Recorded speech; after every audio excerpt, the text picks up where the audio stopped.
Hello everybody, welcome to another video, and today we are going to open or unbox G.I. Joe Classic Series Destro.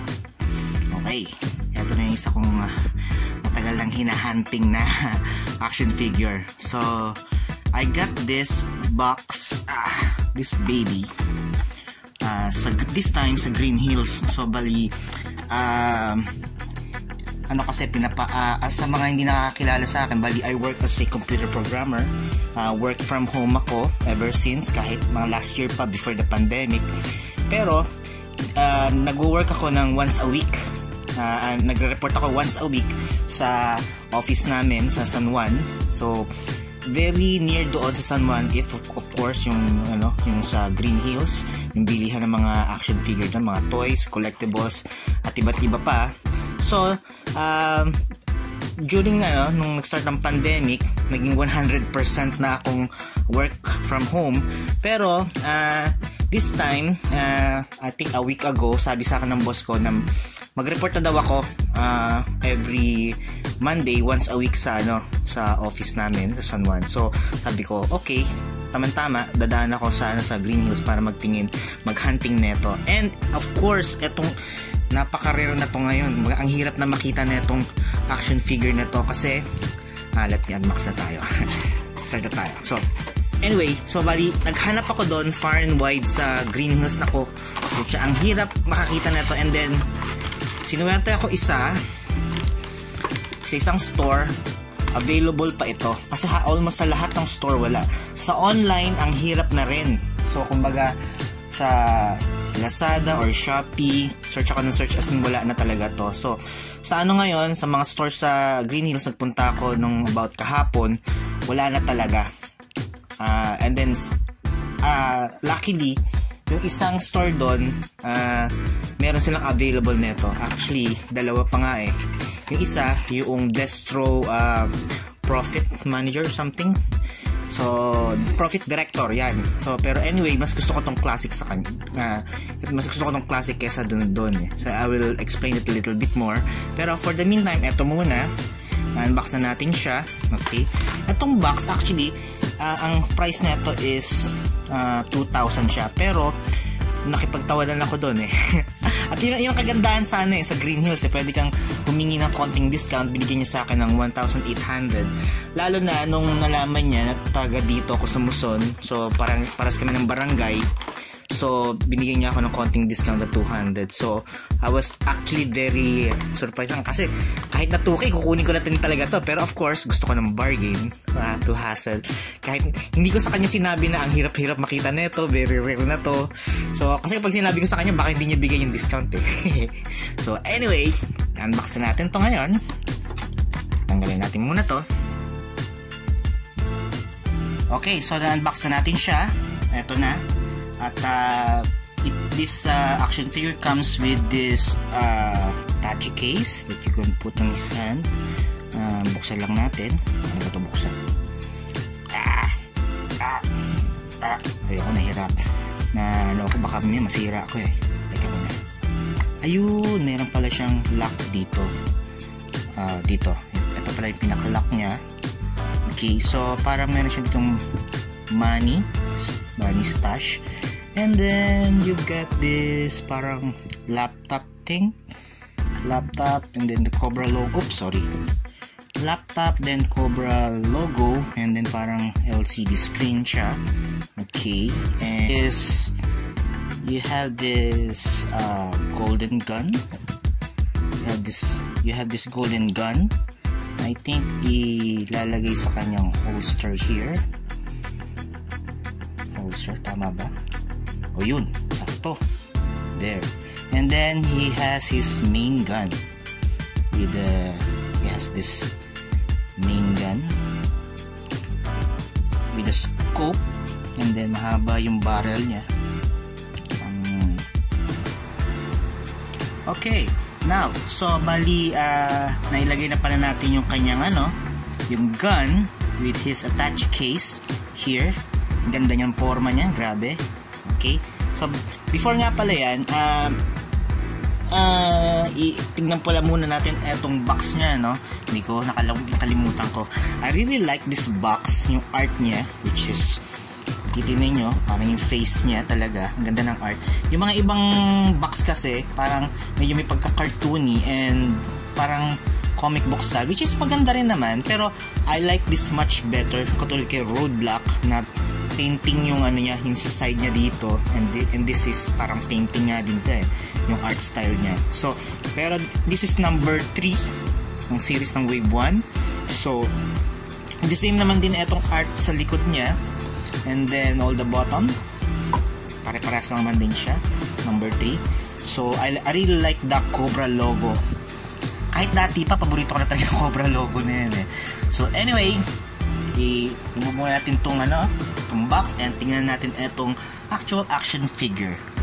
Actually, itong si Destro, one of the favorite villain ko to Yung sa mga hindi nakakilala sa kanya, na dati noong 1980s nung bata ko, akala ng mga yung kuya ko, yung mga pinsan ko na hindi nanonood naman ng GI, akala nila eto si Cobra.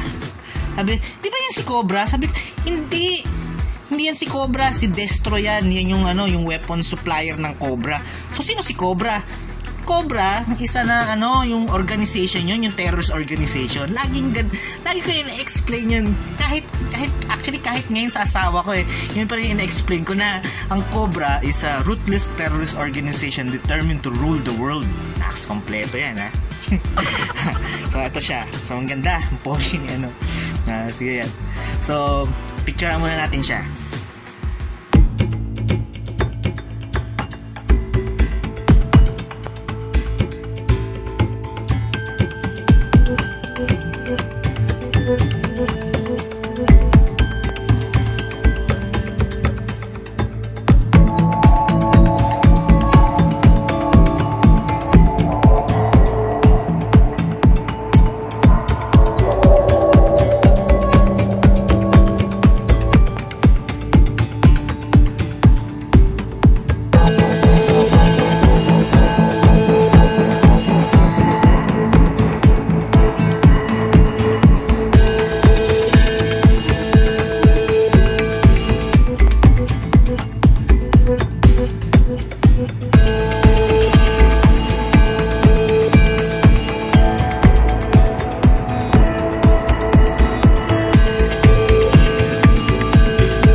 yung shoulders niya, 360. And then double jointed din yung ano niya dito, knees tuloy. Yung elbows niya. So yung arms niya naiikot, and then yung head niya of course. And then yan. So then etong neck niya, yung quintas niya is from the classic. Talagang tatanggal siya.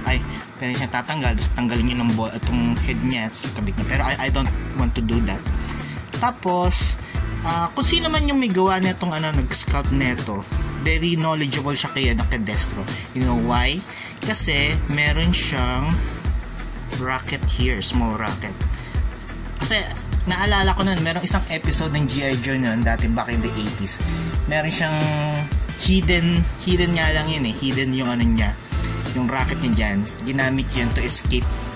Nahuli siya ng mga G.I. Joe kinulong siya, tapos nung mag-isa na lang siya, ginamit niya yung rocket na to escape. Pinindot niya yung yung release button ng prison niya. So anyway, eto na siya, the G.I. Joe Destro. And then this is the 6 inches Destro. Pero back in the day, meron akong yung luma kong G.I. Joe G.I. Joe Destro, which is this one. Tabi natin siya, no? Tabi natin, dito na lang. Yan.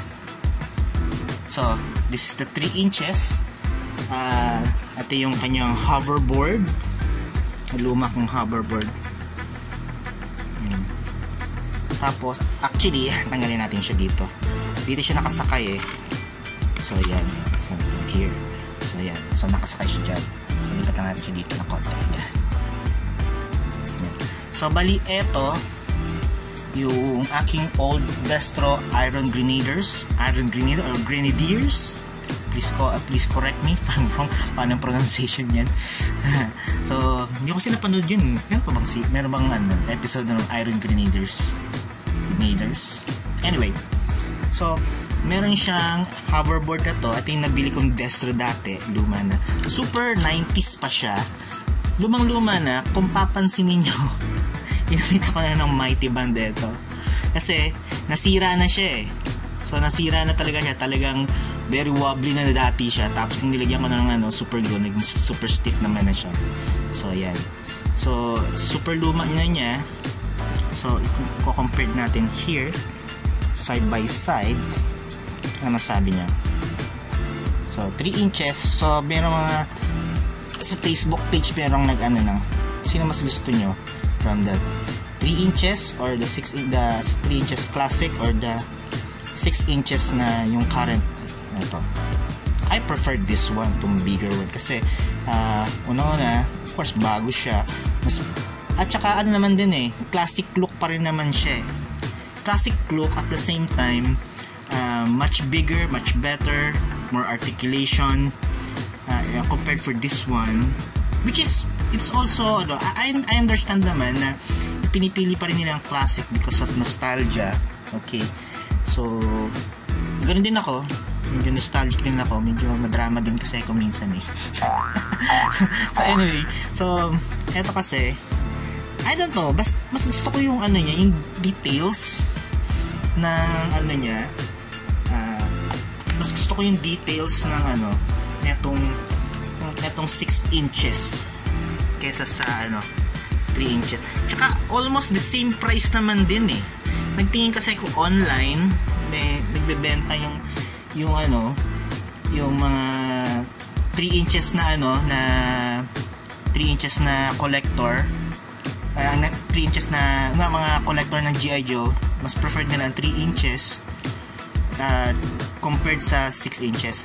So kasi ako nagtingin ako ng online ng price, almost the same din ang price yung mga 3 inches na nagbebenta mga 1,400, 1,800, the same naman din ang price nito. I got this 1,800. So kung bibili kayo ng as personal ko lang yun, kung bibili ako 1,800 na 3 inches or 1,800 na 6 inches, 6 inches na ako, diba? So anyway, yun lang naman ang aking personal opinion. Sana wag lang magalit sa akin.